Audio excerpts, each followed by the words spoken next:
Les vacances qui sont aussi l'occasion de prendre un grand bol de nature. Le zoo de Guadeloupe propose une immersion au cœur de la forêt tropicale avec une nouveauté qui devrait séduire les visiteurs amoureux des petites bêtes. Un insectarium entièrement rénové, découverte avec Marilyn Plaisir et Olivier Duflo. Avec des morceaux de nature reconstitués pour eux, leur univers s'arrête là où commence la curiosité des visiteurs. Derrière d'immenses parois de verre, de minuscules bestioles et des reptiles de toute taille. Au total, une trentaine d'espèces relogées dans des vivariums, à leur visite guidée avec le soigneur animalier. Alors là, on arrive sur la partie un petit peu faune guadeloupéenne, ce sur quoi on a voulu se recentrer avec les rénovations de cet insectarium. Et on va arriver premièrement sur les phasmes, le phasme géant de Guadeloupe. Un insecte long comme une brindille et qui se fond dans le paysage. Mais ce n'est pas son seul pouvoir. La femelle est capable de se cloner. Voilà. Elle va, si jamais elle ne rencontre pas de mâle durant toute sa vie, elle va pondre des œufs qui seront en fait des clones d'elle-même pour permettre à sa progéniture plus de chances de rencontrer des mâles.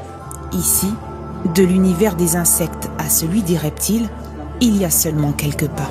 C'est un téju qui vient majoritairement d'Amérique du Sud.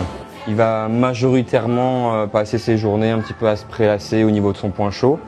Il va être quand même très actif au moment des nourrissages. 2 ans de travaux et la griffe d'un menuisier pour rajeunir les lieux. Le bois rouge, ça se fond énormément dans la nature aussi. Et des vitres en fait. On a voulu que ça soit harmonieux et que les visiteurs puissent les voir, même les enfants. Pour ces 2 hommes, et pour leur patron aussi, l'insectarium vaut le détour. Alors rien n'est trop beau pour les visiteurs. On voulait rendre l'insectarium beaucoup plus immersif. En fait, on voulait qu'il s'intègre totalement à la forêt. Et c'est pour ça qu'on a créé de grandes ouvertures, qu'on a mis autant de vitres, pour qu'on observe le mieux possible l'animal. Une immersion dans l'univers du minuscule.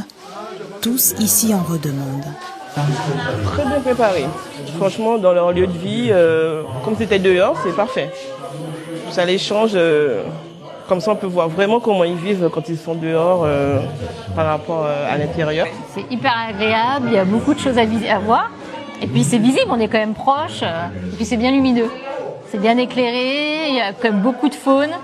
Ça fait longtemps que je suis pas venu, donc oui, c'est beaucoup plus moderne, beaucoup plus beau qu'avant. Et moi, je trouve ça toujours aussi intéressant. On est vraiment dedans.